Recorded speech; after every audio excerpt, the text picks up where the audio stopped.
Welcome back to another video. I know today I was not able to upload a lead code slash neat code video as usual. It was just because I simply lost my direction in life and I tried solving them. I tried recording it, but it was just 30 minutes of me looking at a screen without knowing what to do. And I don't think that's worthy of putting out, even though that is very real of what a lot of people face while learning stuff. But I just felt disheartened. I did not want that feeling to be distributed. So, but as promised, we're back again with another Go video. I will be learning Redis in my quest of learning backend. We have a very solid fast API application right now that is a CRUD app with tests and Postgres. Sorry, not Postgres, SQLite, and we'll add this different component of Redis as well. And so we'll do that in coming videos. But right now we'll learn Go. Last video we did maps, right? We did this entire maps. We made like a CRUD app for dictionary, and I was able to like truly understand the code that was happening over here. Even though the way this error was defined, I have certain registered reservation with it, but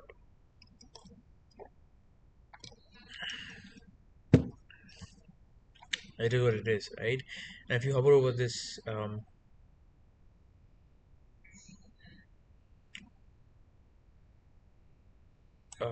yeah, so you see this is a const x.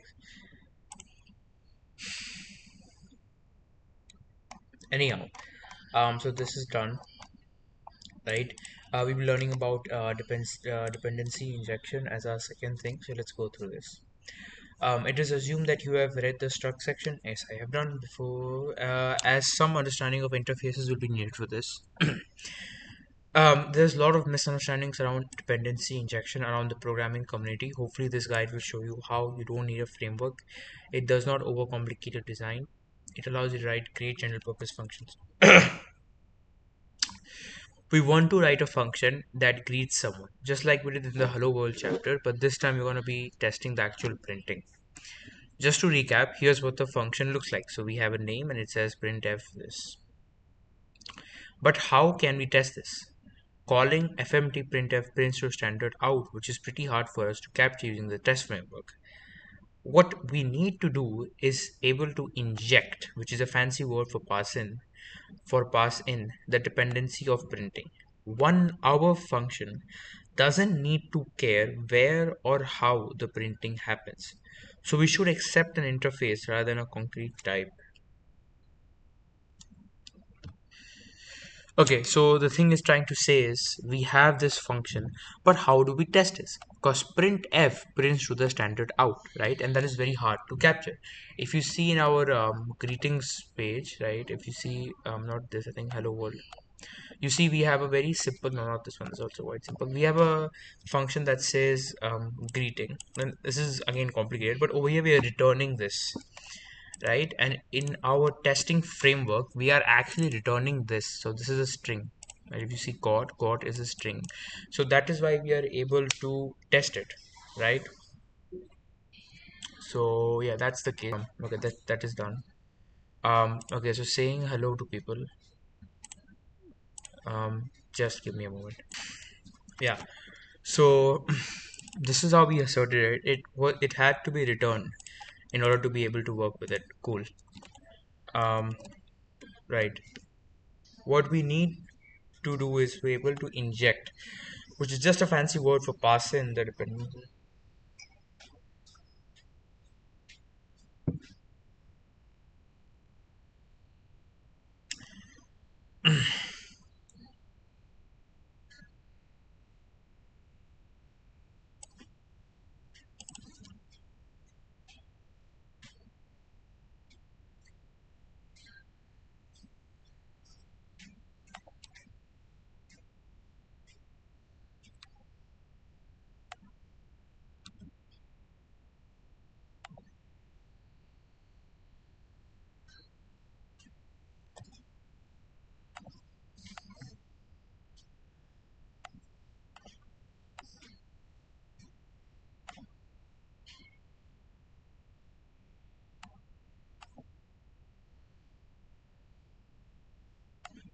Under the hood, printf is just calls fprintf, passing in the os.standard out. What exactly is os.standard? What does fprint expects to get passed in for the first argument? So essentially, we call fprintf. Fprintf takes a writer object, a string which you see we give it, and an interface, and makes a printer type, and it prints it. Mm. An IO writer is essentially an interface which works with any function with a prototype of taking p number of bytes, which is taking array of bytes. I think this is slice, and returning an int of an array and r of an error. Error of error. From this we can infer that OS standout implements IO writer. IO os.standard out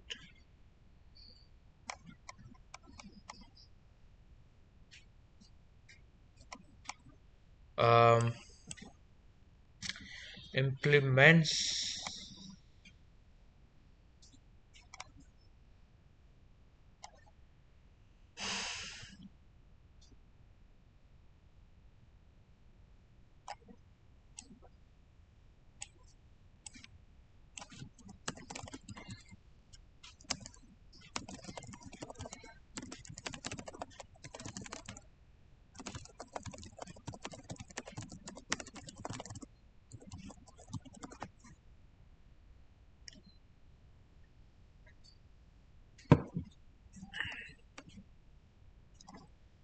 Imagine you have a function that wants to write text. Without interfaces, you have to write separate functions for every destination. Write to file. Okay, write to buffer. Write this. That is the write into the write method looks almost the same everywhere.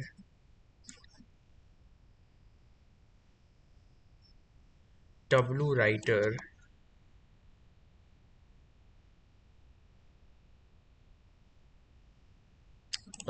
So W writer is of an interface type which has this method.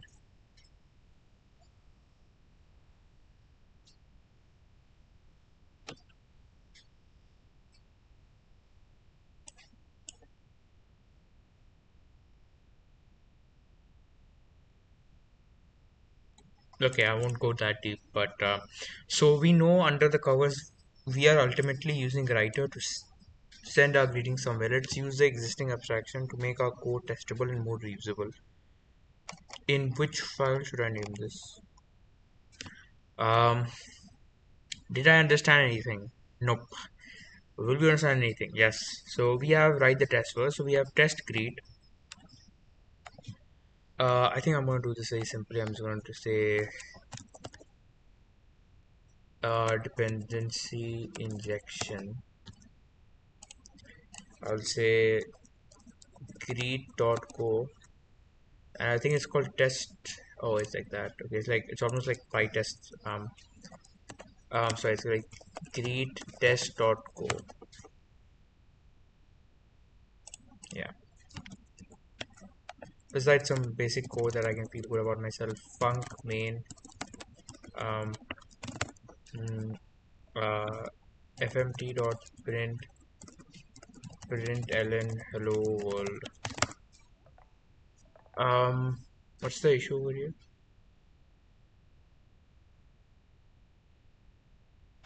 अच्छा अच्छा अच्छा. So the thing is trying to say is like you don't know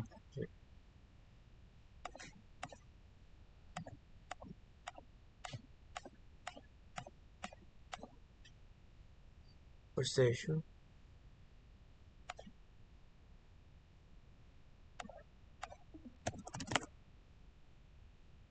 ये हो रहा क्या है?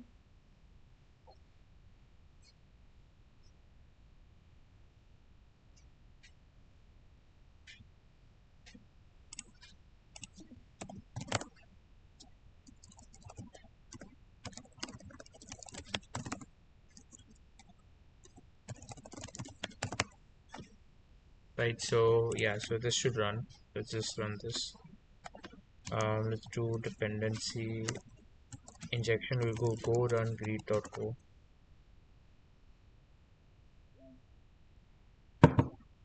Great, great. So now we can write test. So I'm just gonna copy this because I'm a um, I think I need to say something like that. Oh yeah, my bad. Capital O package main. Y is right. Um, cool. Cool. So we have a test function which is bytes.buffer, and we say greet, which is God knows some func that we are referring to. I'm assuming so. It takes in the address of a byte and a string.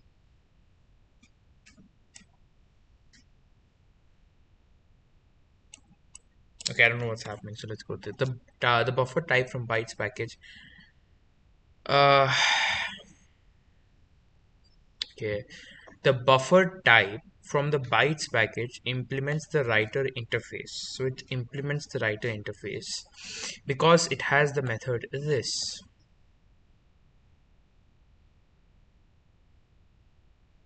Okay. So I think what this means, if we take in the shapes example, um, so as you can see, we have an interface of area. The rectangle type implements shape interface because it has a method like this. So I think what's trying to say is we have a buffer type, which has a function like this, has a method like this, which it can be called upon. That's why it implements the writer interface. Okay. So we will use it in our test, send it as our writer, and then we check what was the train after. Okay, try on the test. So we have func greet, which takes in a writer that is essentially an address to the writer. Um,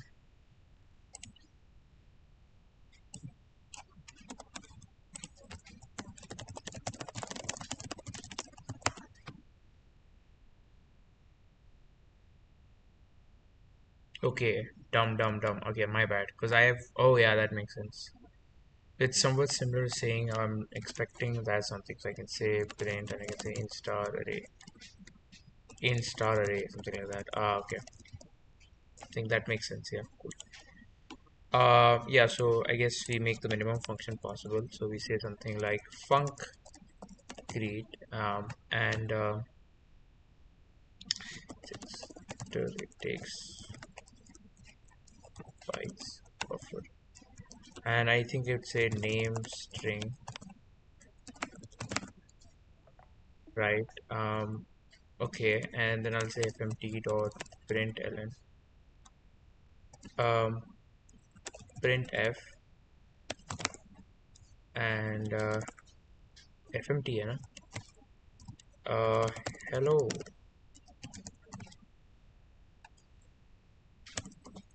Um, cool. So what's the issue with this? Yeah, so that works. So this essentially does greet.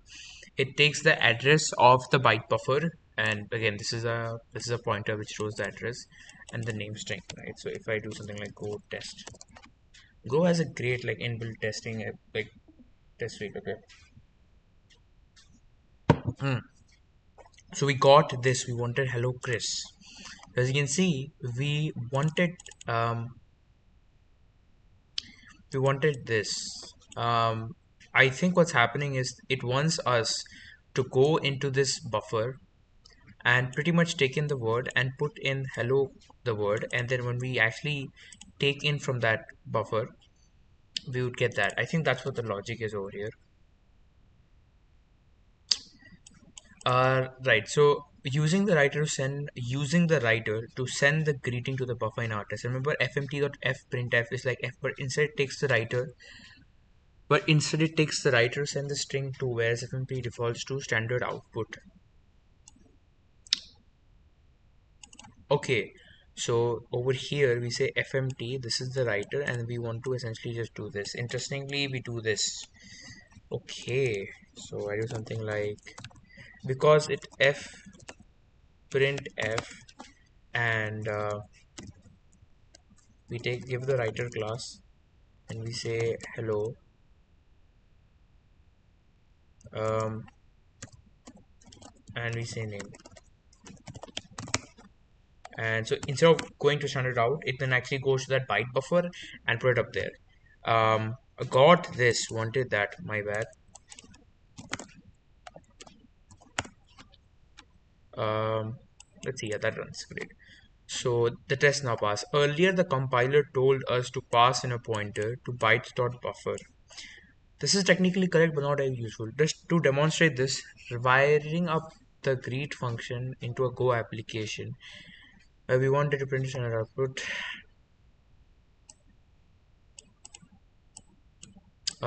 In argument to greet.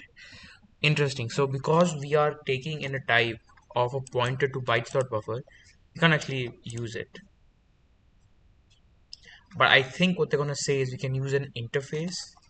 As discussed earlier, fmt.printf allows you to pass an IO writer, which we know both IOs and implements. If we change our code to use more general purpose interface, we can now use both. So we can say greet and we can actually just say IO writer. And what this means is now our IO writer, instead of being restricted to this, right, now can use everything.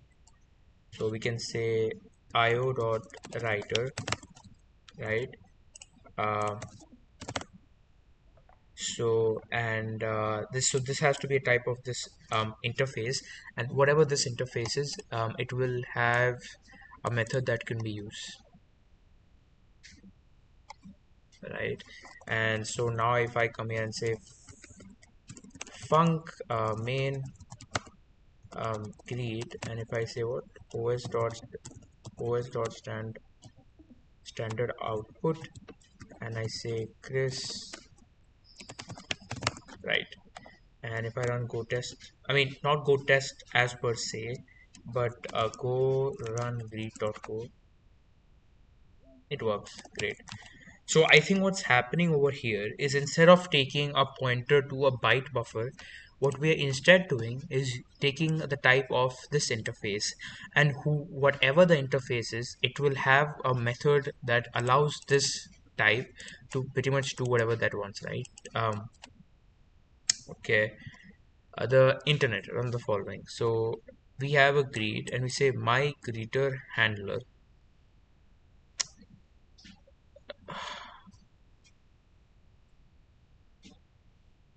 What the hell is this?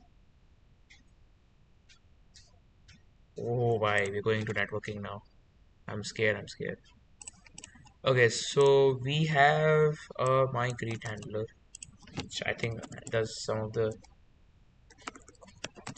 right, and then we just do this. I'm scared running code like this. Okay, so what's the issue? I see two errors, but I don't. Okay, what's the issue? What's the issue? Undefined. It's not what? Uh, I don't think we need. I think we just need log. Yeah, we have log. Do we know? Do we need? Yeah, I mean, okay. So run go run greet.go.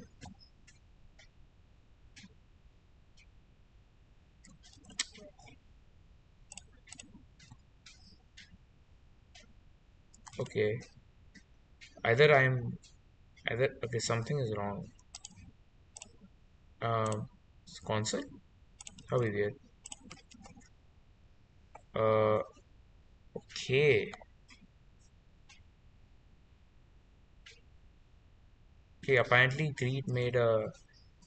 Okay, this is. Oh wow, that's crazy. So we see hello world, and oh, if I stop this, crazy. So when you write an HTTP handler, you're given an HTTP.response writer and the HTTP request that was used to make the request. When you implement your server, you write your response using the writer. Okay, so I think this is our writer and this is our response pointer. And we essentially just say greet, we take in this, and so now this will have its own implementation of how it prints it. And we do HTTP.listen and serve.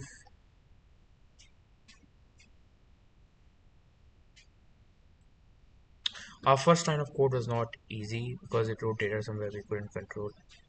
Motivated by at least refactored code, we can test our code. If you can't test a function easily, it's usually because of dependencies hardwired into function.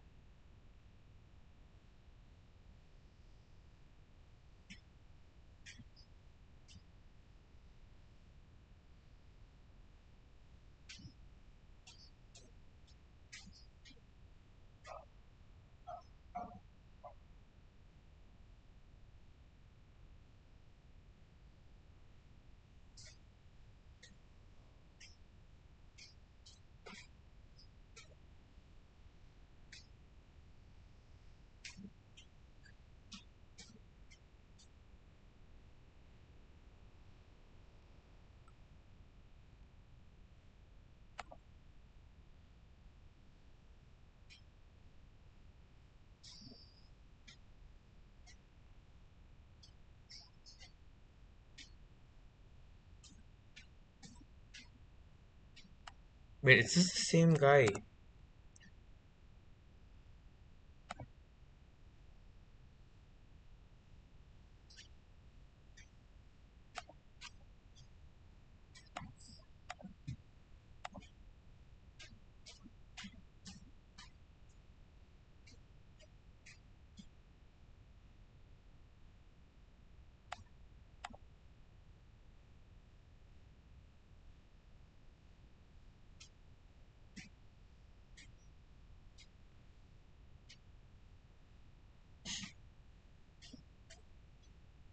Crazy, right?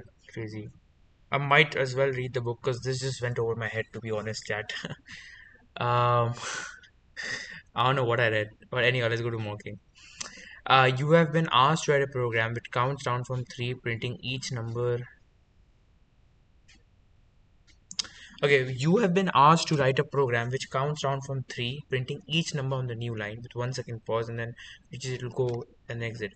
We'll tackle this by writing a function called countdown, which will put inside main, so it looks something like this. Okay, first of all, let's just shamelessly add this in our Git.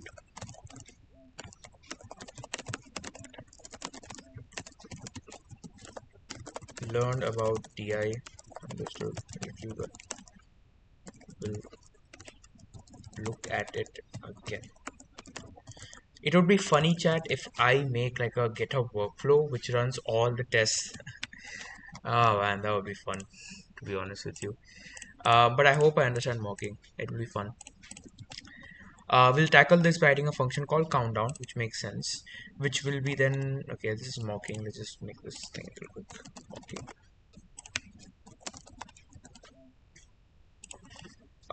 Okay, so we'll tackle this by writing a function called countdown, which will then put inside a main. So, well, this is pretty trivial program. So to test it fully, we need, as always, take an iterative test-driven approach. What do we mean by iterative? We make sure we take the smallest steps we can to have a useful software. We don't want to spend a long time with code that will theoretically work after some hacking because that's often how developers fall down rabbit holes. It's an important skill to be able to slice up requirements as small as you can so you can have a working software. Here's how we can divide our work and iterate on it. Print 3, print 3 to 1, go. Wait a second, write the test first. Our software needs to print to send it out, and we saw how we can use DI to facilitate testing in the DI section. So, what this thing is trying to say is we try to test this iteratively. So, we try to test the smallest part that we can and then test the next smallest part. And while we're doing this, we ensure keep the part that we build on top of is correct, right? Instead of just building the entire thing and then be like, okay, let's test this. Because what could happen is after you're done building it, some part in the middle may not be working as you intended. I think I'm just gonna do this as countdown. So I'll say something like countdown.go, and I'm gonna say countdown test.go. Right? I'm gonna say this as package. Actually, to be honest, I could have something like main and package func main, and just for my sanity test, if I do print ln hello world, um, what's the wrong one here?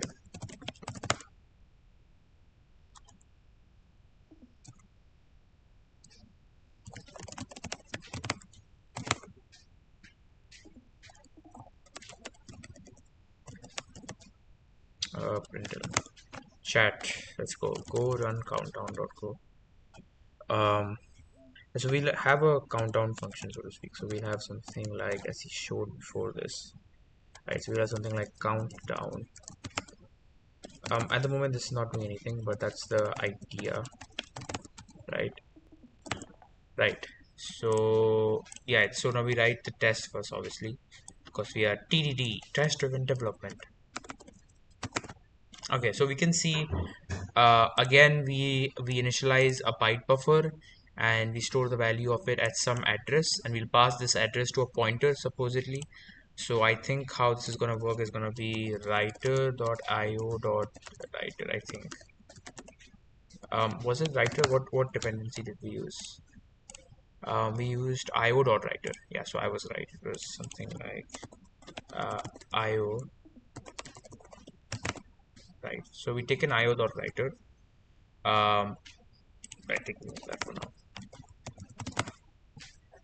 now. Right, so we take an countdown. What's the issue now? Undefined countdown. What do you mean undefined? Oh yeah, my bad. It takes a pointer to it. My bad. It takes a pointer to it. I think we took a pointer to it, did we? Yeah. Wait, what? Is this some bullshit where it says, oh, it can take a pointer, or because we are pretty much giving that. So I think I won't argue. I will accept the fact. Um, let's look at the test of this code. So why is my computer lagging as hell, bro? What the hell is happening? Yeah, so we have buffer. Let me just close this. Right, so we have a buffer again. We do countdown buffer, and we got buffer to string, and we want three because this is the smallest part that we want to work on. Right, that is great. How would we do this, and what's the issue that you're telling me? Undefined countdown. What do you mean? Ah, my bad. That makes sense. Sorry. Yeah. So, but I would assume that this is a pointer to it, right? What's the issue now?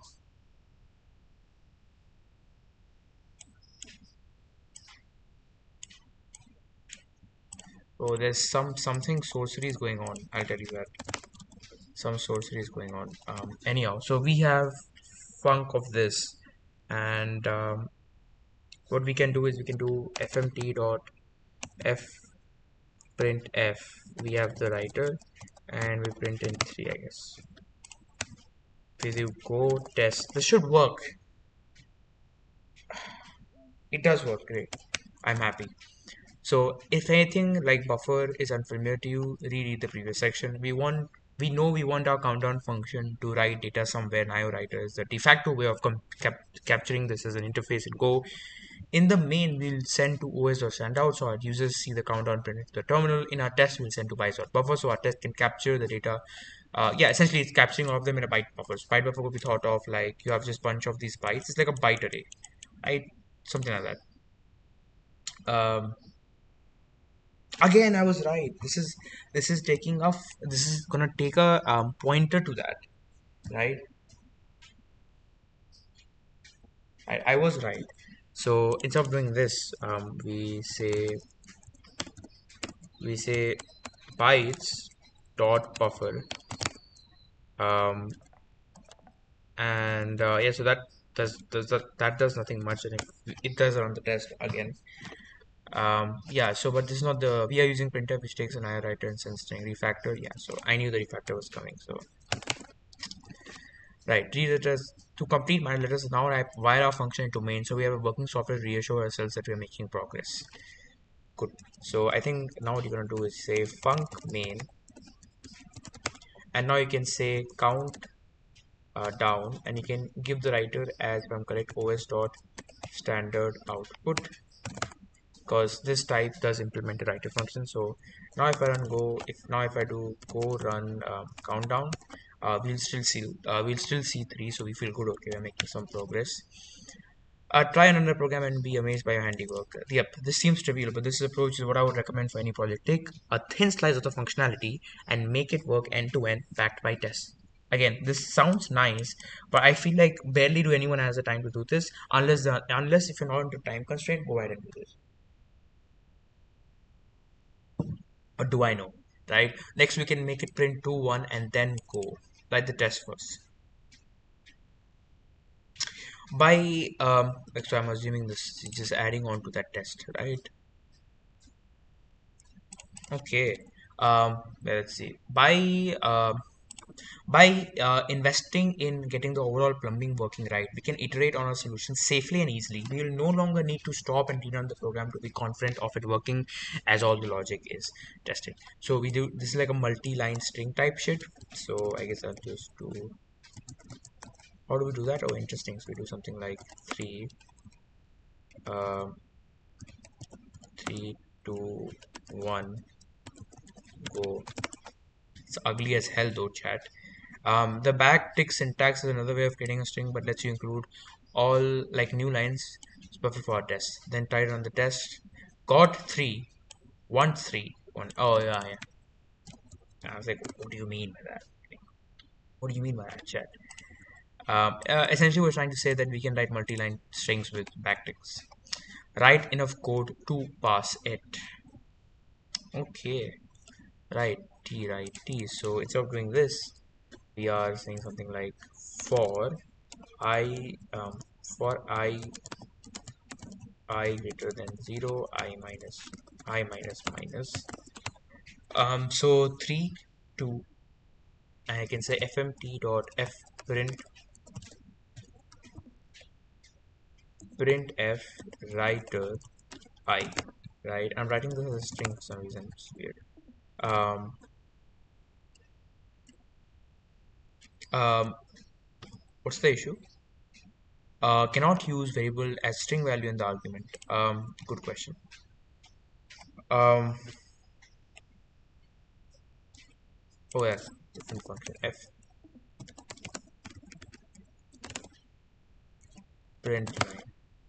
And then finally, if I'll do something like fmt dot f, I think I'll just normally because it's creating a new line at the end of it. I think if I'm correct, I could say out go something like that.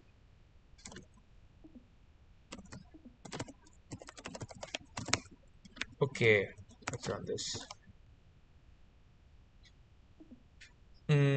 Got wanted this. I think there's something wrong with my test. The way I is that how it is? Let me run this. I think I'll figure it out over here itself. Uh, yeah, okay. Um, okay. Okay, I think I figured it out, chat. Okay, so we got this. Why is there tab? So apparently, what? Are you for real? Why can't you make this a string type where I just say how I want it? Like, why can't it just be like, okay, 3 n, 2 n, 1 n, and then I want go.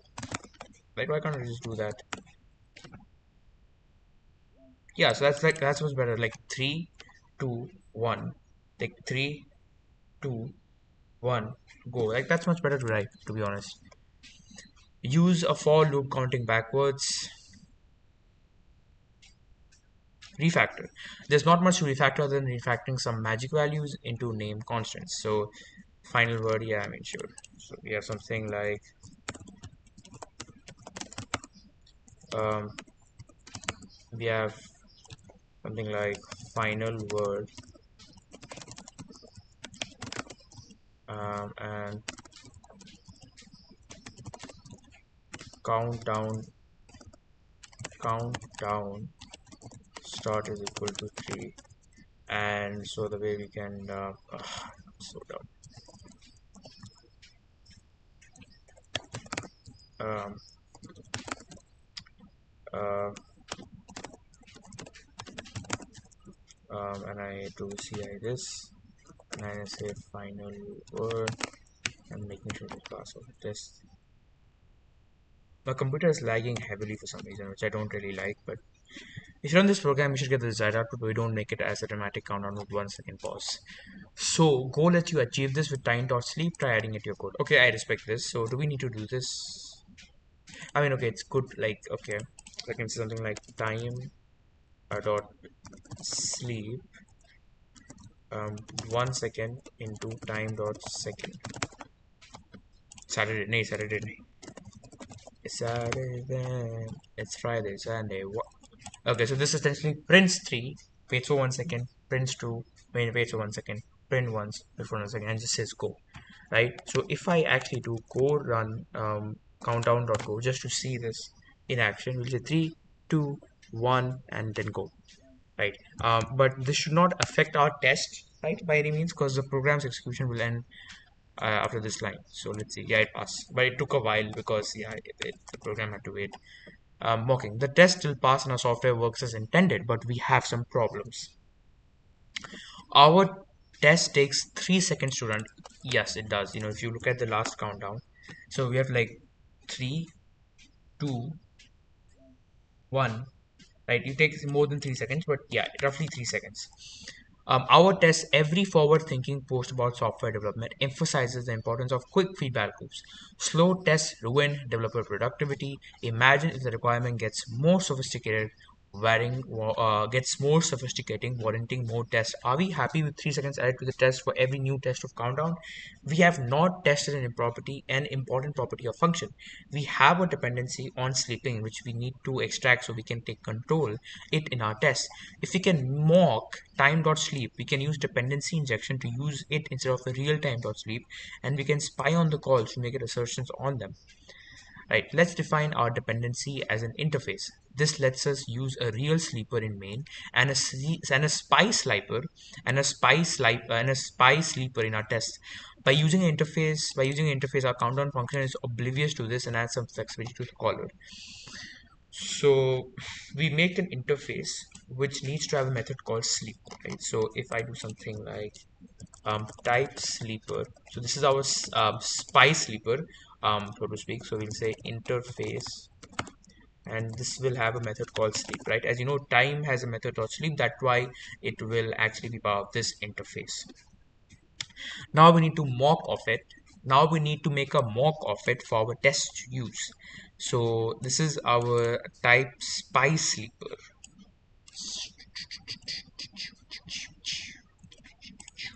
So we say type spy sleeper, which is a struct, right? And this is calls int, right? So calls in. So it takes in one variable which is calls.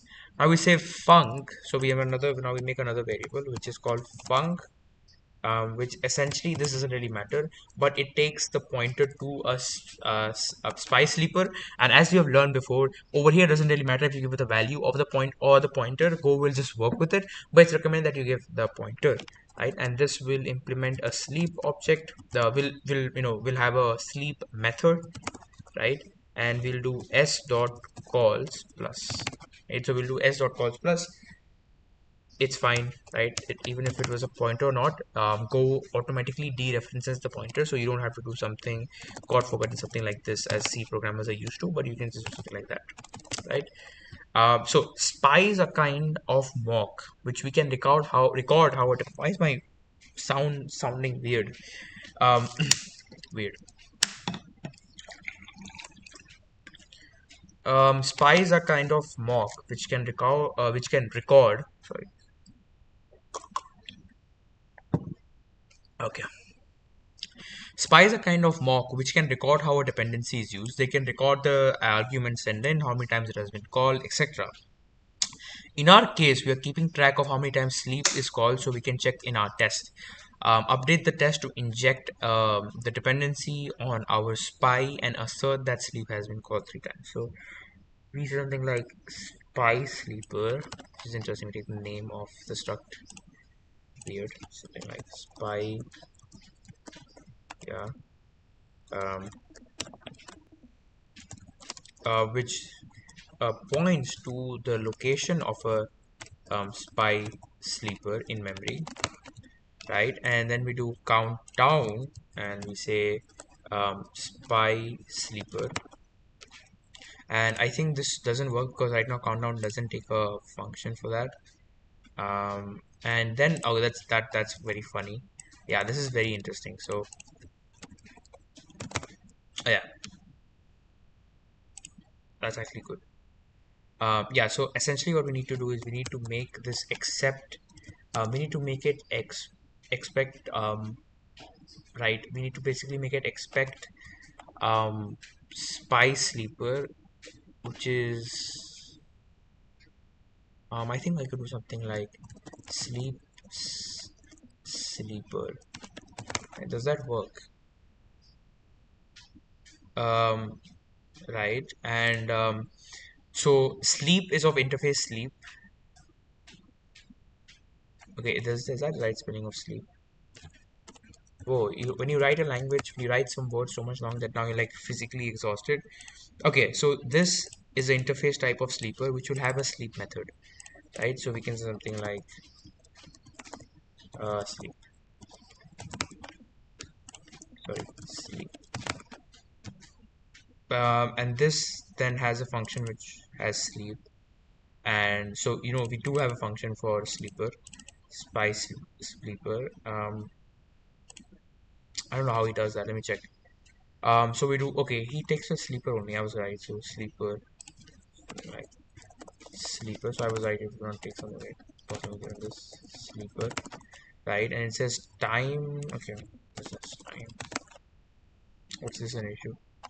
Why are you an issue? I don't worry about this. Right. If you try again, not enough arguments to call have this. Let's try let's create a real sleeper which implements interface we need.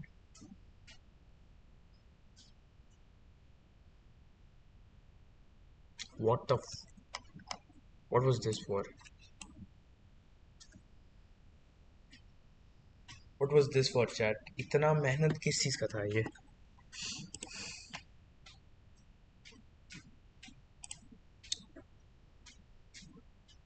Okay, I don't know what this guy is doing.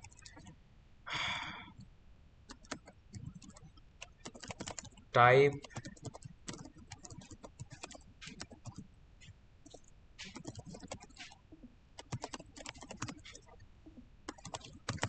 Okay. Okay, and actually, to be honest, I want to make this somewhere over here, and we'll say func. So again, takes a variable, takes a default sleeper and gives it a sleep method, which says time dot sleep time dot. Why is my computer lagging? It's actually irritating me. It's not. I'm just not like I'm like running like in like chat. Don't make me angry. Like it's really like slow for some reason. Am I like doing something heavy or something? I'm not. I'm just running Go code. Crazy. So we have a default sleeper which essentially does the same thing. Then we can use it in our real application like so. So we can use it in our real application like so. So we can say something like sleeper is equal to default sleeper, and we can say count down. Okay, understood. So standard out. Oh, and something like os dot.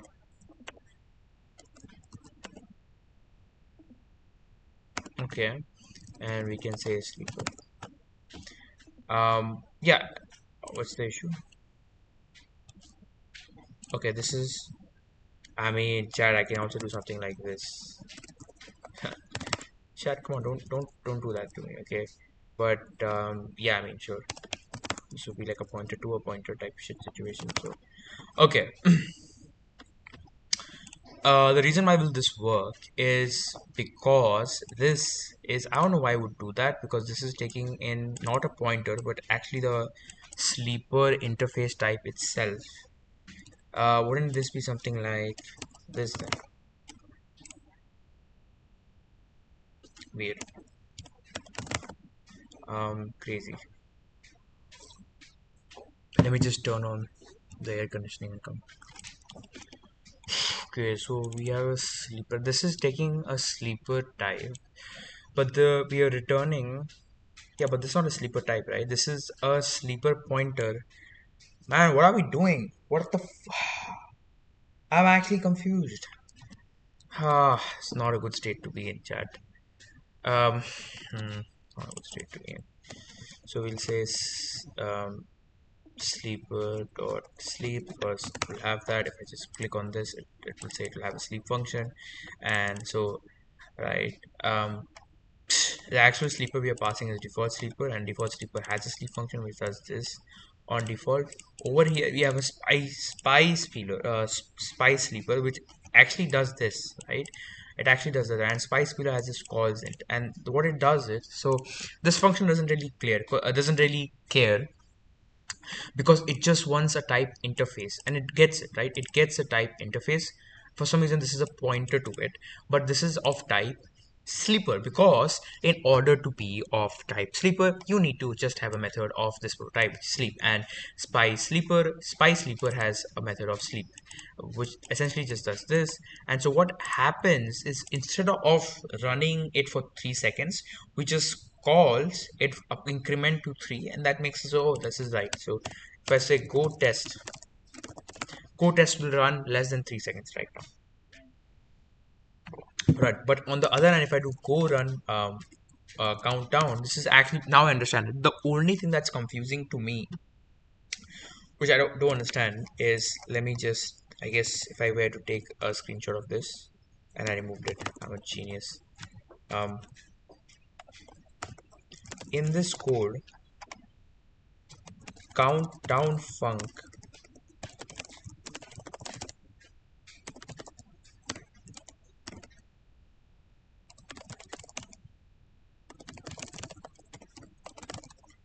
of sleeper, but in the main func we end up passing a pointer. Is this wrong? But the code still works.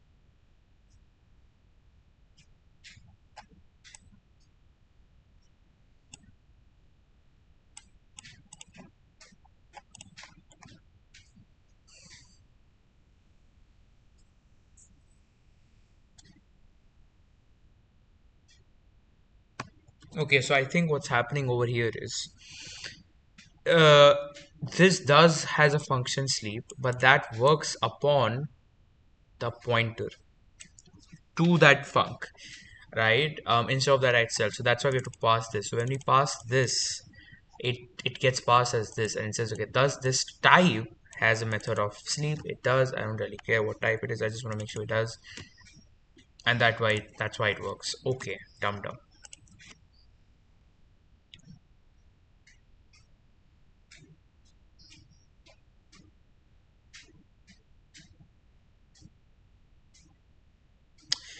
There's another important property that we haven't tested. Countdown should sleep before. What's happening to my sound? It's like, okay, countdown should okay. Countdown should sleep before each print. Example: print n, sleep, print n minus one, sleep, print go, etc. Our latest change only asserts that it has slept 3 times, but those sleeps could occur out of sequence. Yes, that's true. You could have, so that we say we can print n. Right? Why is everything lagging? Is my computer that bad? Huh. Yeah, it could be the case if we print n minus 1, we print n minus 2. Before printing go, we just increment it by 3 and we run go, which is kind of bad. When we write tests, if you're not confident that your tests are giving you sufficient confidence, just break it. Make sure you've committed your changes to soon first though. Okay, I'm gonna do, I think that's a thread, so git status, git as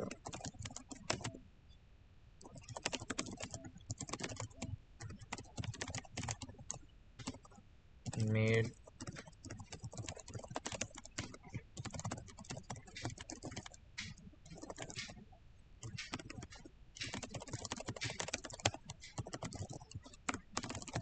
My git commit messages are declining. Anyhow, when writing tests, if you're not confident that your tests are giving you sufficient confidence, just break it. Make sure you have committed your changes to source control. Why am I sounding like this? To source control first, though, change the code to the following. So this is our code.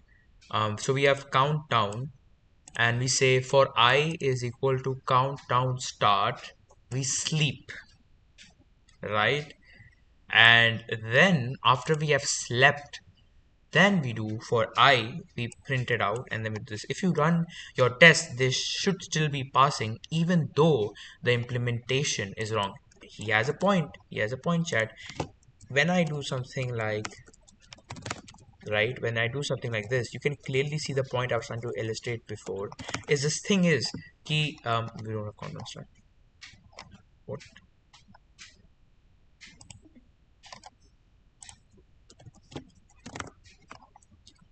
The count, the we could sleep before, print the numbers, and then print go, right? That's kind of that's not the flow that you want to go, right? And so let's see, if I run go test, our test will work because our tests are just saying calls 3 हुआ या नहीं हुआ, and in this case calls 3 यहाँ पे ही हो गया. It doesn't check ये calls कब increment हुए, right? It has to be incremented before two things print. So it has to be something like before two things print, our sleep has to call, has to increment before we print n minus 1. This is how the execution has to be. Let's use spying again with a new test to check the order of operations is correct. We have two different dependencies and we want to record all of the operations into one list. So we'll create one spy for them both. Chat, it's getting a bit complicated. I'm getting a bit scared. So we have a type of struct which is called spy countdown operations, which is calls and it stores a slice of string. Then we have a func which takes in a pointer to a spy countdown operation type and implements a method called sleep, which gives a method dot sleep, and it says s dot calls is equal to append s dot calls sleep. Interesting. So it calls sleep over here. Then we have func. We have a write interface, which I presumably he's doing this so that he can use this as an IO writer, because an IO writer is an interface that has this method prototype. We say s dot calls dot append to write const write sleep. Okay, so let's work with this. So sleep is equal to sleep.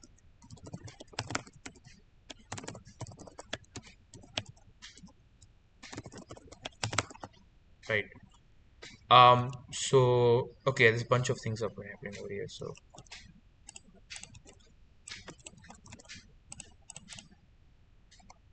I'll just put it over here, even though some people will disagree. Okay, so we have this new struct, and so we say func s spy countdown sleep. Let me say s dot calls is equal to append s dot calls sleep. Okay, I don't know what this is about though.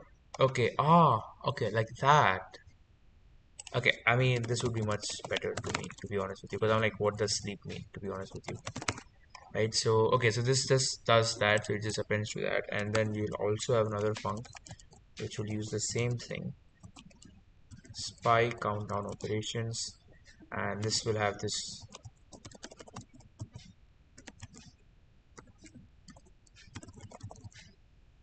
and this will turn in and e. I think it doesn't really care. Unless it's being a like, okay, we do s dot calls is equal to append. So okay, whenever it's writing to it, okay, it makes sense. Write, and I just return nothing because I'm a Chad. Should be calling bytes. I don't know why you're not calling bytes. Right. Yeah. So Our spy countdown operations implements both iWriter, I told you, and sleeper, recording every. So basically, it just says, okay, whenever you call the sleep method on this, it essentially just does this. Right? That's what we want.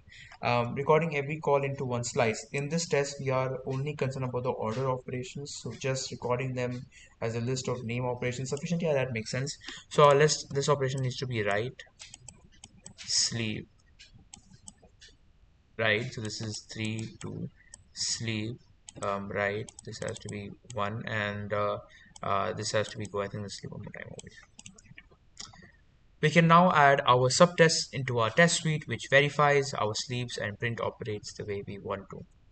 So we have this, and you know the way you can do this, right? You can just take this take this thing, and what's the issue with it? Okay, come over here, and I think the issue with that is pretty simple. Watch this, chat. Watch this. No, no, no, watch this. I think it should be like this. No, no, no. It's something like this. Oh, wait, okay, back. It's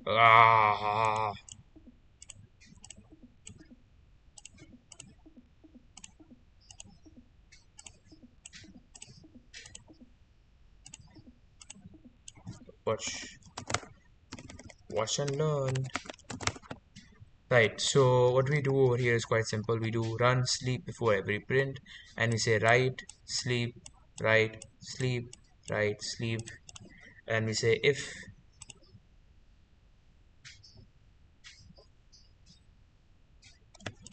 I don't know, man. I run the test and I decide. Let's run this. Um. Oh yeah. So I guess. Yeah, so that because that's the thing that got broken, right? That's not something we want. So the way we want this is something like we remove this. And you see, it tells us we got sleep sleep, right? So that tells us okay, something is clearly wrong, and now it works. So again, Spice Sleeper Printer, we get of type this, and we say Spice Printer. So out is a spy sleeper printer, and again spy sleeper printer. Interestingly, that's why we implemented both this and that. And so this is do s dot calls on the one that is called upon. So it pretty much takes this and puts over here, and we say want is equal to string a slice of this if reflect spy sleeper dot calls. Yep. So that goes.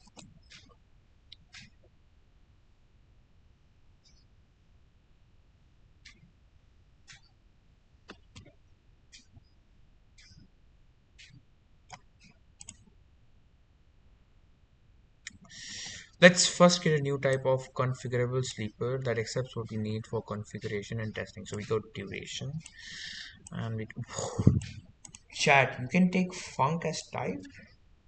Oh, hi. That's kind of crazy. That opens up like wow, wow. Okay. So we have a configurable sleeper, which is a duration, which is of time duration. Which yeah, yeah, time dot sleep.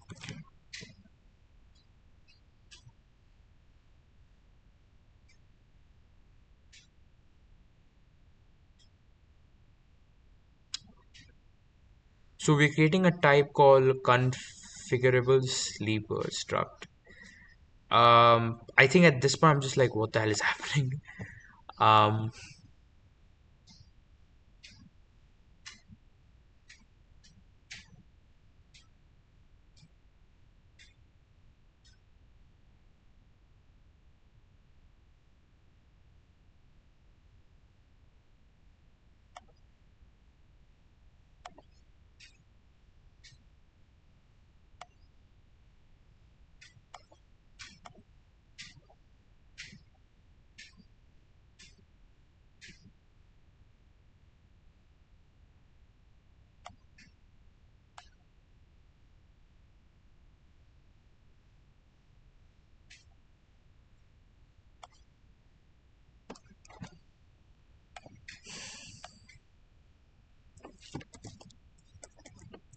I wish the I just don't know what's happening. The toolbox of this was like,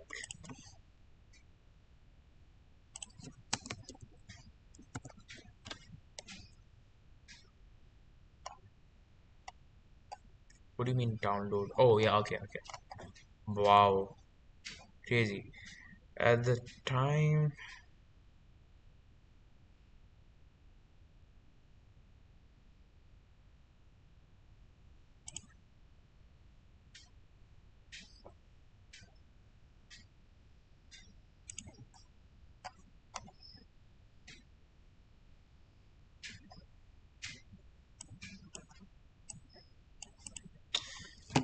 with a strong ecosystem of tools and APIs on major, I mean, yeah, that's true though.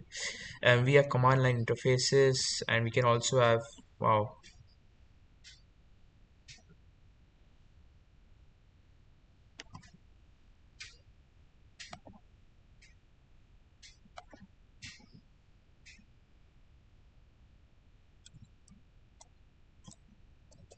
wow. So we have bunch of guided tutorials as well. Wow.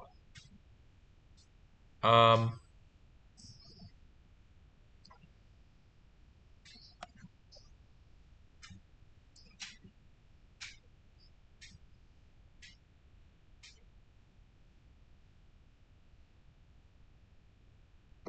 so wow, that started. So introducing Go. Yeah, O'Reilly has this amazing thing of just yeah, making good stuff. Like what?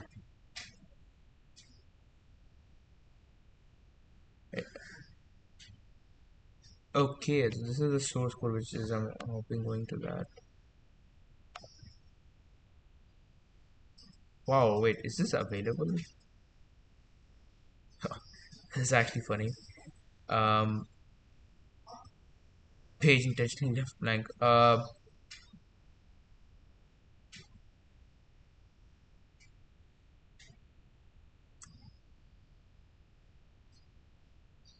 Wow. So we have like bunch of Go code over here, which is interesting. Let's see if I can understand any of this Go code. I would be surprised if I can. So let's see. Right. So exactly. So we just do package main, and we say count is equal to make map. So count is essentially just a dictionary with key value of string and value, and we take int. Oh wow, this is how you accept input from users. Crazy. I mean, for input dot scan, interesting. So we are iterating over it, and hmm,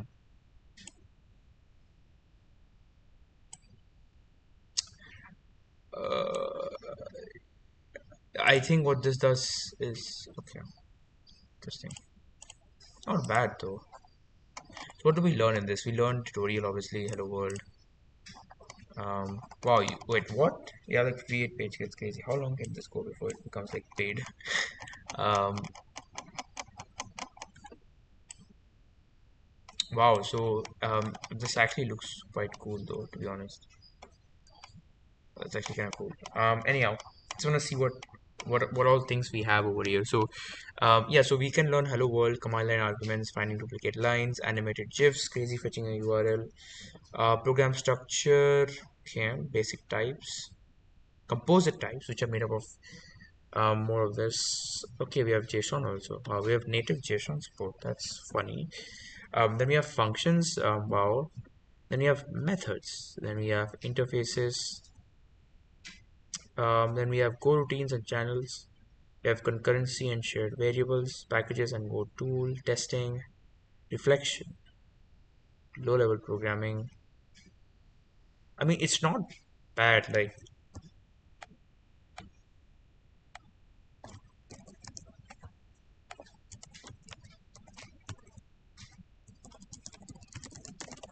it's not that long, chat, right?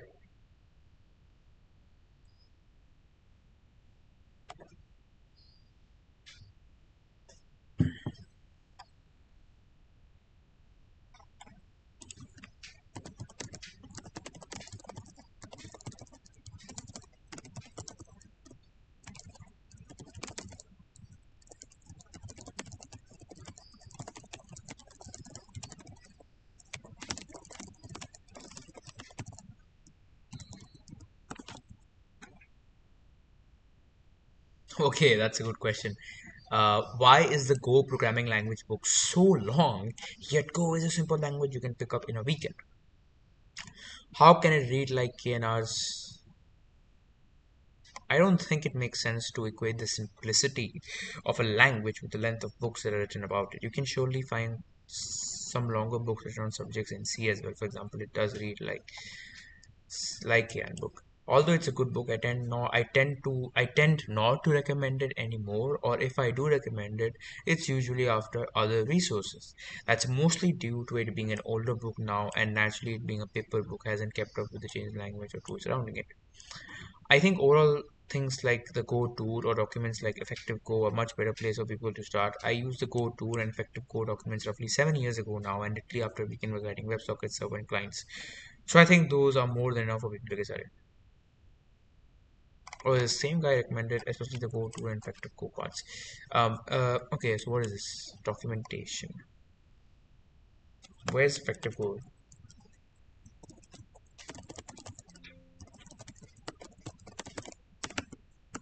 Okay, a document that gives you tips for writing clear and documented. So he's saying do not read the book, just like stick to this. Um, and we have something like Go tool. Tool. Okay. Um,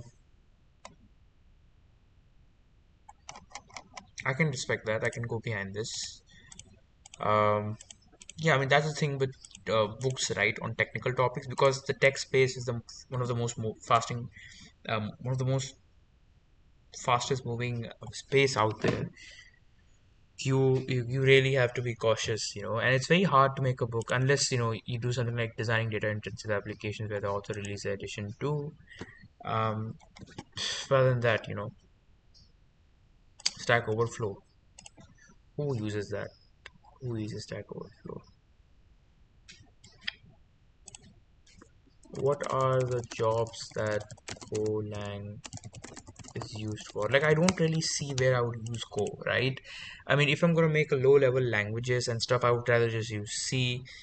If I'm doing something high level, but then I would just use Python, so to speak, right? I mean, it's a bit tough. Like, okay, creates RESTful. Ah,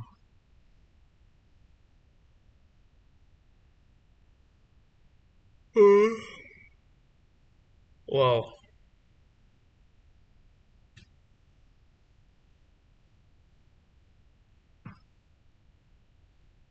interesting.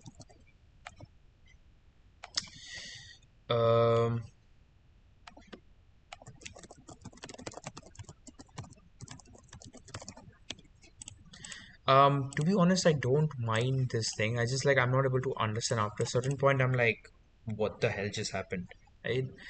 So I guess I would just come ahead of this. What is this? Okay, I'm just gonna paste this over here for now. Um, right. So yeah, I think we'll just do that. Yeah, I think I'm more interested in concurrency, but I'm just scared. Like if I just go into this, I'm like, oh my god, what have I put myself through this agony?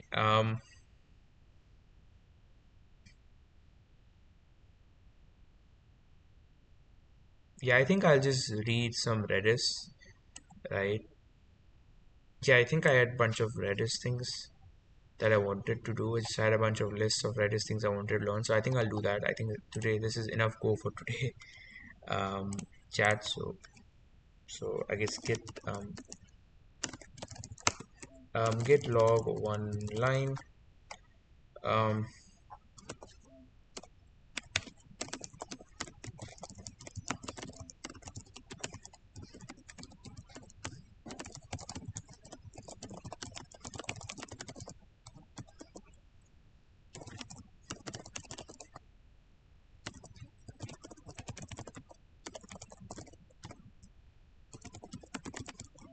okay, I think that should work.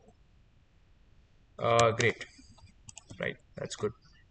Yeah, I think that's good for now. I'm gonna now open up uh, the Go things that I wanted to do, and I'll see you later. I'll just keep it open. Yep, we're back. So, this is what I had in plan. I just wanted to read bunch of articles. I'm trying to proactively read stuff, right? So, yeah, let's try to read this. What this is all about, right? Let's try to read this. Yeah. Before that, let me just turn off my AC real quick. Yep. So we're back, right? So let's just read through this bunch of things. I think we're in the right position to learn about this, right? Because our project is in a very good field. Let me just open up Fast API and we learn. Let's see how the project is at the moment. And if I were to actually, I think I run it over here as well, right? So restricted mode. That's funny. Um, I think it's gonna load up. Allow, I guess. Continue. Okay. This bunch of that. I think we'll have a.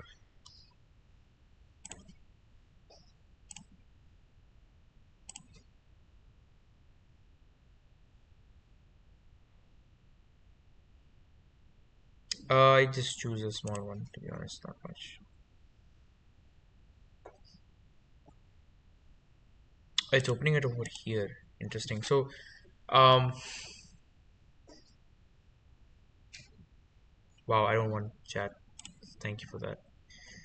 Just this just brings back memories of doing CS50 and having this code space. I think I still have it, cs50.dev. Yeah, it was fun.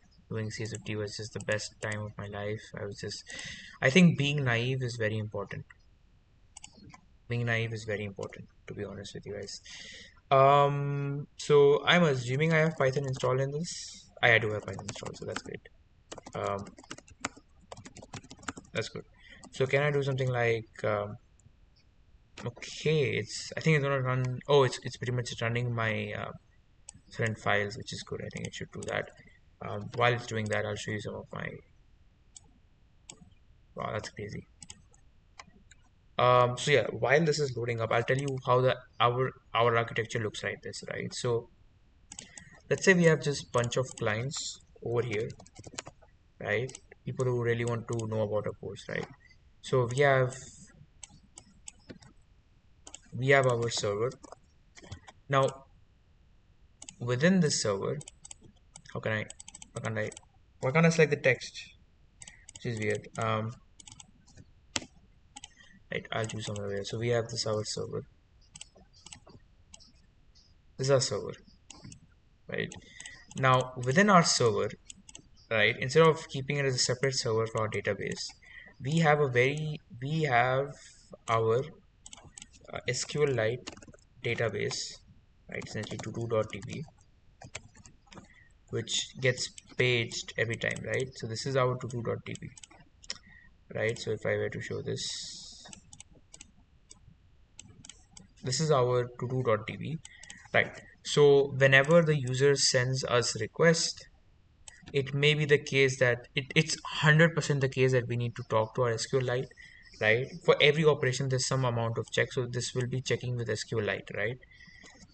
Now, what I really want to do is we want to, again, checking SQLite is a bit troublesome because again, we're doing some disk I/O, which is kind of slow. But normally in a normal architecture, what would happen is you just have a server over here, right? The server would be doing some application level stuff, maybe monitoring for, I don't know, like something like it will be doing some shit. It would identify the request, right? Would try to understand what the request is, and it would actually be routing to another server, another dedicated compute unit, so to speak, which would be running, an SQL server or could be a non-SQL, but let's just assume a PostgreSQL um, database, right? It's running that, so it would be running this somewhere over here, and it would pretty much send it certain requests over the internet, as Postgres does it, and it will be giving it back as well. So this is one way operation that is working. But as we know that this part is kind of slow, and this is mainly for two reasons. First of all, obviously you're going through a network, right? And second of all, this is going to perform something called like disk I/O. Now I know what you guys are saying that they are caching information and all that. Assuming that is true, and assuming let's just assume it's gonna just gonna use a disk IO, right? Which is slow. And so what we would like to do in right now in a normal architecture like this, we would want to create another compute unit which will have Redis on it, which will act like our cache.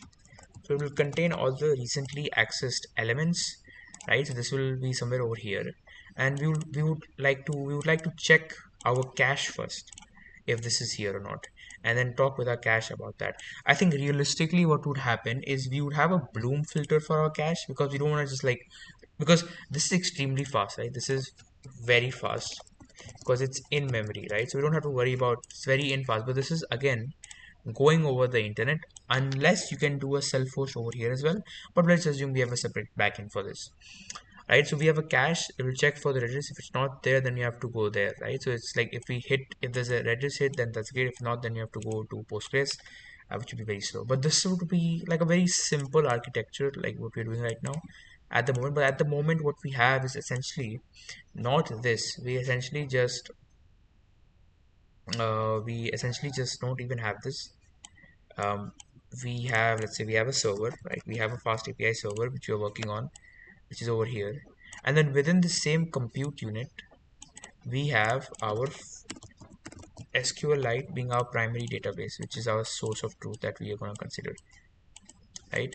And so we are basically, our server is essentially doing back and forth with talking to this from our file system, right? And so this is again disk IO, but this is not happening over the internet, but this is happening over the network, right? That's how it works. Also, yeah, and also we could use SQLite's in-memory mode, which kind of defeats the purpose of Redis, but that is essentially what we're trying to do over here, right? So I think that's a good explanation. So yeah, I think let's just do fast API dev app main. Let's see if this runs. Wow, fast API command is not found. Pip install requirements.txt.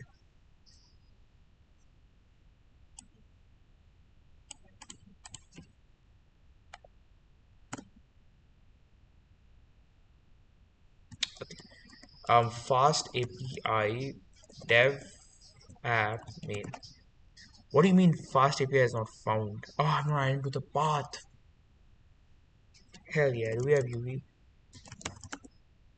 Pip. Oh man. Don't we have it?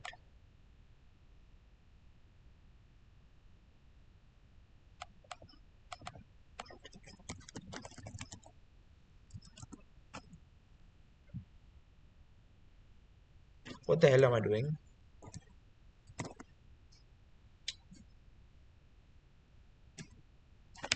Okay, Chad, I'm done. Redis is an open source in memory. That means it stores all of the data in RAM. That's why it's surprisingly so fast. However, this is very early on, like May 21. That's crazy. Like May 21. That's like, how many years back is that? Oh, sorry, how many months that? Something is wrong with me. Um, wow, that's actually very recent. 21 May, yeah. Yeah, everything has to be. Okay, Redis is an open source in-memory data structure the store that can be used as database, cache, message broker, and streaming engine. It belongs to the class of NoSQL database known as key value stores, where unique keys map to values of data structures. Hmm. These data structures. Okay, how does Redis work? Redis stores all data in memory as key value pairs. So for people who don't know what this means, think of a hash map or dict in context of Python, a hash map in the context of Java, where each key is a unique identifier mapped to a type value. Each data type has its own set of commands for reading and writing data. For example, you can store a name in a Redis string and associate with the key my name using the set command. Right, where's this thing going to? Oh, so we pretty much open a documentation page. Oh, the documentation page looks very, very clean, so to speak, chat. Right, time complexity of one. Yeah, makes sense. And associate with. Wow, that's the first time I've seen someone put time complexity. Okay, so we have set my name to Will Johnson. And we get, okay, how can I run Redis in the cloud for free to check?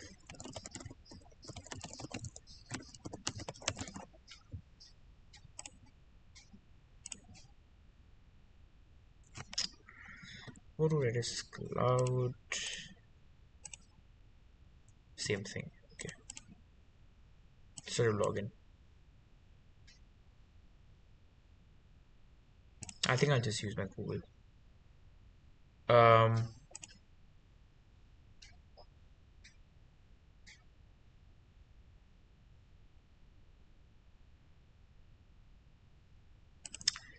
create a database, select the essential subscription plan.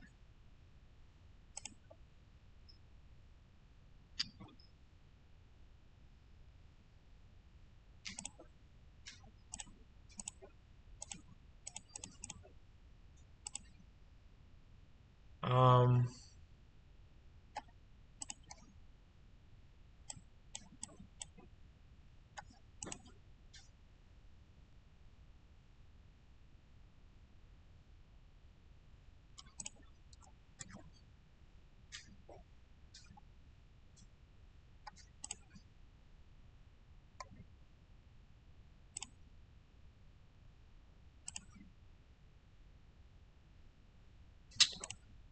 okay, database name.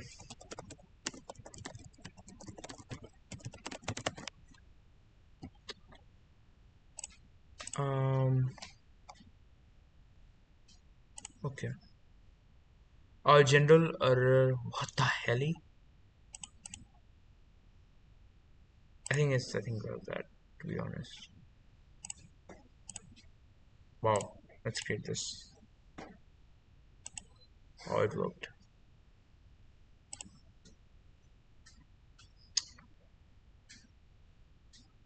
Um,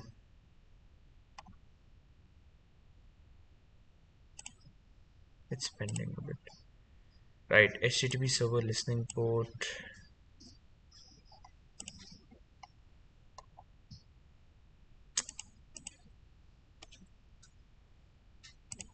Wow, I mean,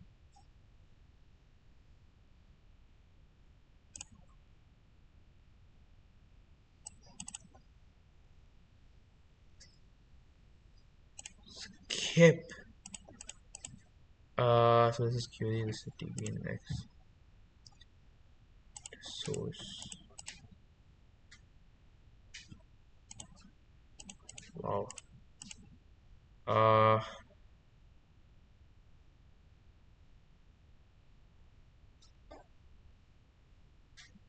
okay.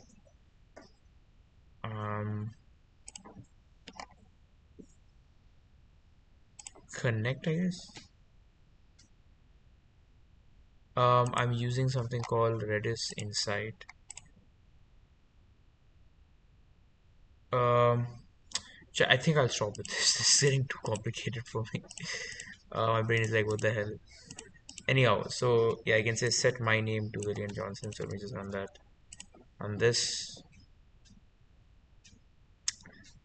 Ay, come on, man.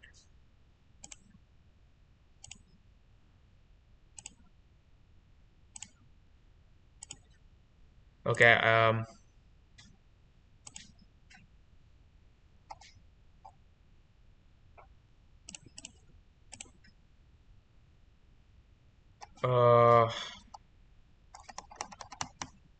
wow.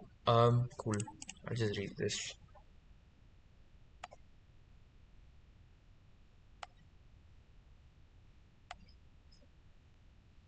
Scary.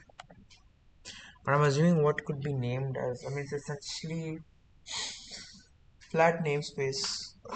Okay, I mean, what are Redis data types? Redis goes far beyond simple key value string storage. It supports a rich set of data types, each optimized for specific access patterns. So we have strings, obviously the good old, the simplest type stores text, numbers, or you can binary data. They don't have a binary data. Type. Interesting. Up to 512 MB. Counters, cached values, session tokens make sense. List ordered collection of strings. Ah, so the oh wow, that's fascinating. So they have a link. So the way they implement a list is by a linked list implementation. How does what are lists in Redis?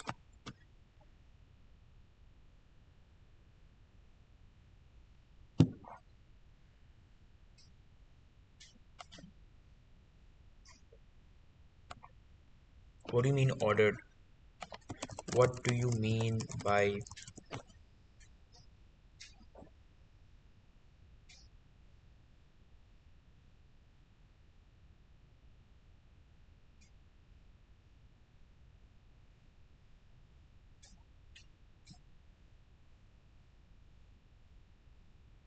That's interesting. So the internal implementation is a linked list, and they're keeping two pointers, head and tail node. That is why they're easily able to do OAuth 1 insertion. But then they will be having time searching it, right? If you want to search a particular element, then linked lists are quite bad for that. It's the only option you have is an OAuth N solution. It's pretty much traversing the entire list, right? So that's kind of trash.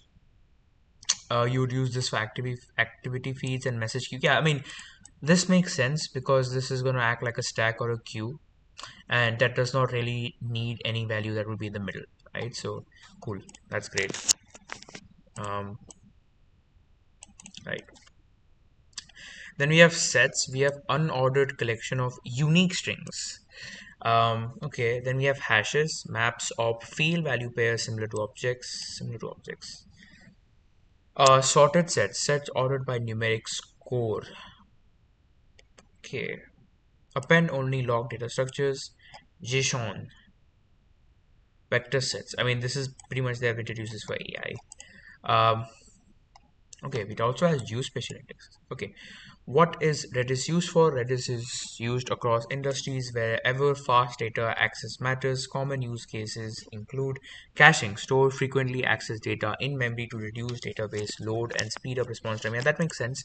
Essentially, what this was, it's my only question over here is this latency introduced by this networking, even though this is in RAM, right, which is amazing, I would say this could be elevated by just using SQLite. SQLite has this very special mode which you can use, which is called, I think, memory mode, which runs SQLite's entire operation in working memory, which I would say would outperform Redis because you have the network latency plus you have to go into that and get it.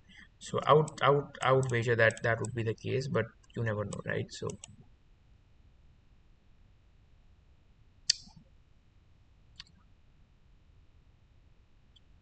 yeah, so real time analytics, pubs up messages.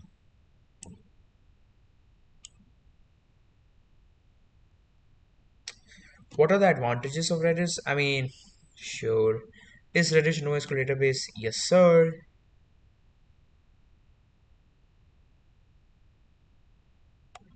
Okay, so you're telling me MongoDB or Cassandra, they just they I know about MongoDB.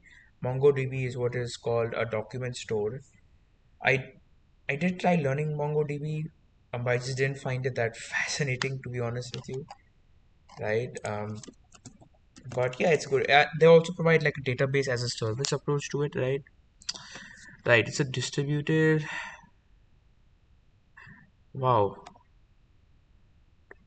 masterless architecture.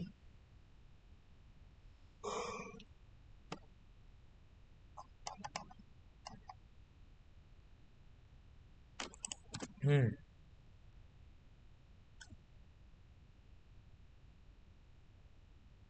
It's written in Java. Wow, that is fascinating. That's it's written in Java. Okay, I don't know what to say about that. It's written in Java. Wow. Um, written in Java is crazy. I wonder why was that decision taken? Like,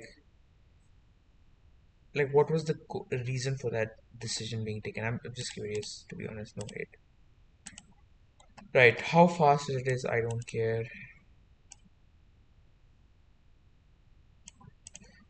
I wonder what are the terms on modest hardware. What do you mean by modest hardware?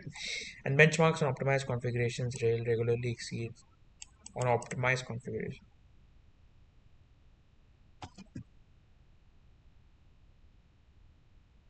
Yeah, this is a real thing, right? If you let's say want to persist something, even though let's say a leaderboard resets every day, so you don't want to like persist the previous data leaderboard, but like if you were to takes point in time snapshot of data at configurable intervals, so pretty much like get snapshots, append only file, logs every write operation, providing stronger durability guarantees.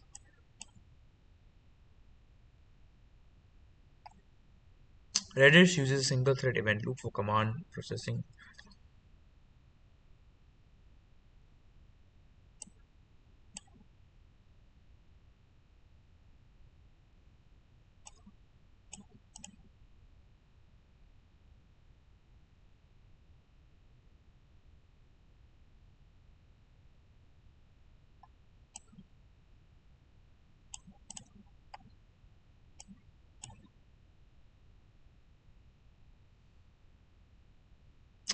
Yeah, so the thing is, this is used in cache invalidation, where so for every value that you store in the cache, you will give them a property field which is called TTL, which is called time to live, and it will be like, okay, how long is this thing valid for? And this is used to combat the issue of cache invalidation.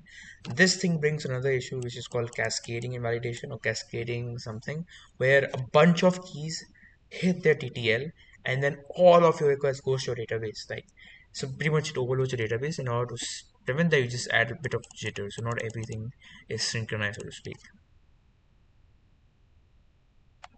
May still be a better fit. It is a better fit. Um, Again, this is just for shareholders' happiness. I'm gonna need that. Yeah, mem chad. Redis is a more capable choice for most apps. That you will say that. Um,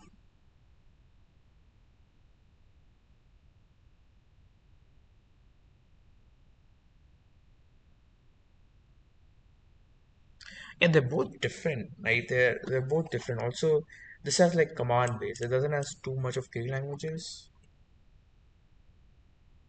Sharding.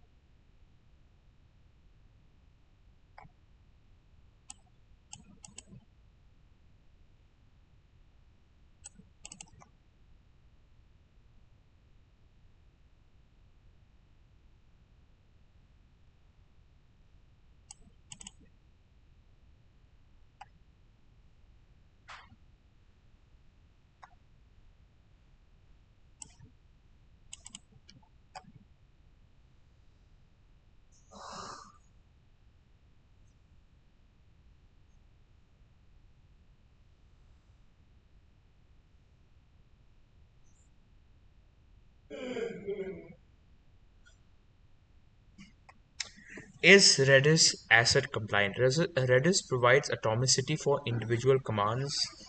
So this is pretty much the equivalent to the transaction command that you have in SQL, but it does not support full asset transactions with rollback across multiple keys. And Lua scripting.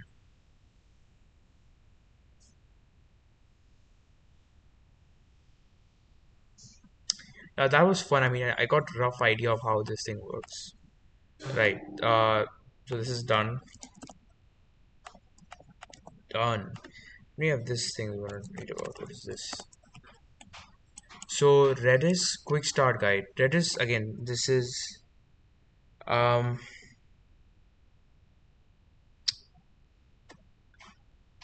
why would anyone want to do this? Basic CLI Redis inside workbench commands. Set key value, expiration, get key. Right, get key and all. So I think I have to download this and try this out.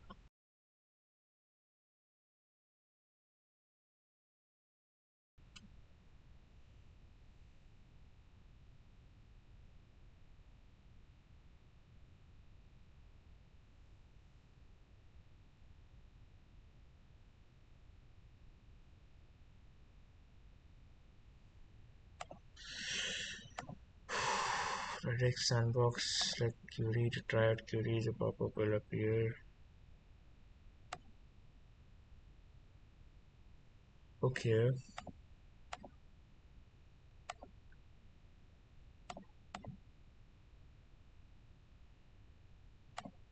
cool. So we have something.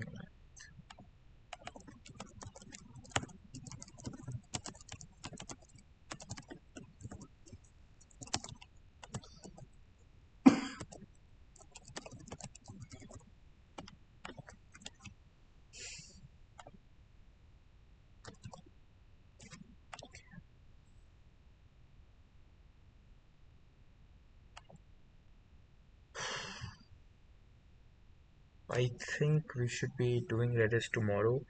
I think I have a basic idea of how Redis works. Um, I mean, we can run simple commands. There's a video on this as well. Let me just skip the video. So I think it'll be something like youtube.com and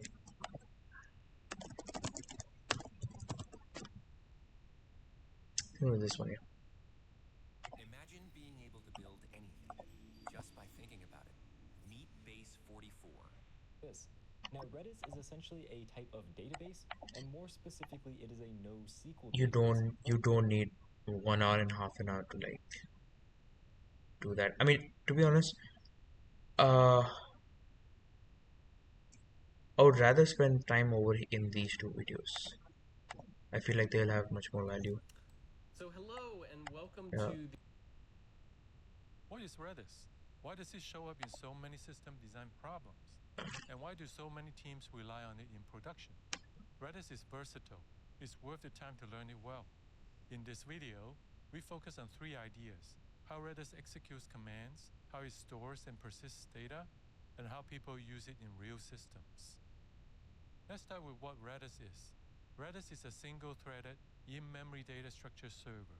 This short description hides three important design choices. First, single-thread execution. Redis processes commands one at a time in a single thread. Strictly speaking, Redis 6 and newer added I/O threads for networking, but the actual command logic still runs sequentially. The order is predictable. The first request in is the first request processed. There are no locks to reason about, and no concurrent writes to the same key. Yes, so if everything is being sequential, then you don't need to worry about locks. The only time when you need to worry about it is when you have things happening in multi-threading environment. Or if it's single threaded, then there's no scope of it. If one command blocks, every other command waits behind it. Oh wow. You might ask, if Redis uses only one thread to run commands, how does it stay fast? Redis hides latency with batching. Clients can bundle commands with pipelining or wrap a set of commands in a transaction. Okay. One network round trip now carries many commands. The single thread still executes each command in order, but the socket stays busy instead of waiting for each request response pair. Second, Redis keeps data in RAM. The upside is very low latency. Redis can respond in sub-millisecond time, even when we send hundreds of commands per second. The downside is durability. If Yeah. the machine dies, the The data in memory is gone unless we gone. configure persistence carefully. This trade-off is central to how teams use Redis. We'll come back to this.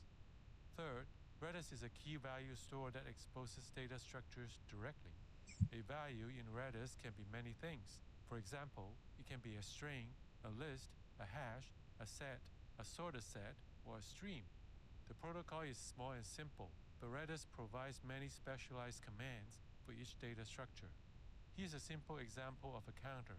We call setCounter5, getCounter returns 5. Increment counter bumps it atomically to 6. Each command acts on a key. Atomicity matters when multiple clients touch the same key.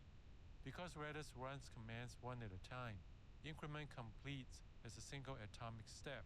Multiple clients incrementing the same counter won't interfere with each other. Now let's move on to persistence and durability.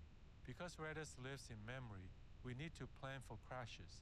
Different teams make different choices. Many teams run Redis as a pure cache with persistence turned off. The database is the source of truth. source of truth, yes. Writes go to the database. Redis only stores cached results. If Redis crashes in this setup, we lose the cache.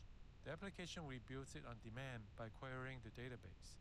No important data is lost because we never treated Redis as the source of truth. Some teams skip this persistence but add replicas. The primary node handles all writes. Replicas handle read traffic. If the primary dies, a replica is promoted to replace it. In this case, we may lose availability for a few seconds during failover, but we preserve most of the cache data in memory on the replicas. This trades disk I/O overhead for memory overhead. Each replica roughly doubles the memory footprint. Another option is to enable RDB snapshots. Hmm. We configure Redis to take a snapshot every few We minutes. learned about this in the getting started with Redis course. Right? Two ways of doing this. You have a write ahead log or an periodic snapshot. On restart, Thing with periodic snapshot is the interval, right? Within the interval, if it fails, it's okay. But if it fails beyond the interval, then you will have stale data. Redis loads the snapshot into memory. This allows Redis to come back with warm data instead of an empty cache. We True. accept losing the writes that happened after the last snapshot. For a cache workload, this is usually a reasonable trade-off because the cache warms up quite quickly. When Redis holds data we cannot afford to lose, we turn on the append-only file. A common configuration is append-only yes with append fsync every sec. Redis appends each write to a log on disk. The operating system flushes buffer write to disk roughly once per second. In a crash, we lose at most 1 second of data. We can configure fsync after every command for a stronger durability, but that is much slower and has a big impact on throughput. Most teams avoid that unless the dataset is small and latency is not critical. In practice, the real question is whether Redis should hold critical state at all or whether it should just be used as a cache. Many teams keep critical data in a durable database Yeah. and rely on Redis mainly for caching and ephemeral state. Redis is built for caching, so I don't know why would you use it. I saw a post where someone said using cache as our primary database, using so not using cache, using Redis as our primary database. That would be fun to see. Um, like IS news post or something like tech post or something. Something like that. Oh wow, in Hacker News, it's okay. At my company, the decision to do this was taken a few years ago, and it's the one we regret every day. And we're expanding a large amount of effort of digging ourselves out of it. At a query engine is very powerful and useful layer of abstraction that you end up having to recreate in your application code. True, for every scenario where you need data, it's complicated, it's hard to get right, and really slows down. My recommendation would be don't do it. Can you elaborate on the reasoning of your okay? It was before my time, so I couldn't say with any certainty. They were having issues with database performance, the system scaled. What? And the decision was taken at some time to switch from a monolith to a microservice architecture. The death of everything, easier to scale out.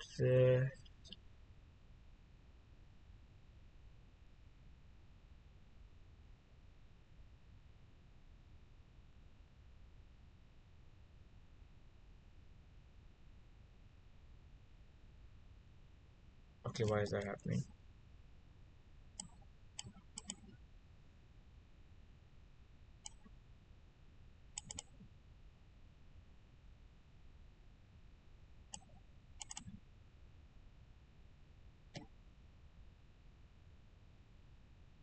People have opinions about this. Just State. That covers persistence. Next, let's talk about scaling Redis. Most teams start with a single Redis instance. On decent hardware, a single node can handle a large number of operations per second for many 1000. workloads. When reads become the bottleneck, the first scaling step is to add replicas. The primary node accepts all writes. Replicas serve read traffic. This increases read throughput, but write throughput is still capped by the primary. When write volume grows too large for a single instance, many teams adopt client-side sharding before hitting the database. Oh, wow. It's 2026, and customers are If there's a Redis cluster setup is also more complex than running independent nodes. Because of this, many teams prefer simple client-side sharding for cache workloads and only adopt Redis cluster when they need its specific guarantees. Ooh. Now let's review some common Redis workloads. Classic use case is caching. A service checks Redis before hitting the database. If there's a cache hit, it returns the value immediately. If there is a cache miss, we query the database, store the result in Redis, and return the response to the client. Over time, the cache fills up. We need a cleanup strategy. One approach is to set a time to live on each key. After the TTL expires, the key stops being returned and is cleaned up lazily.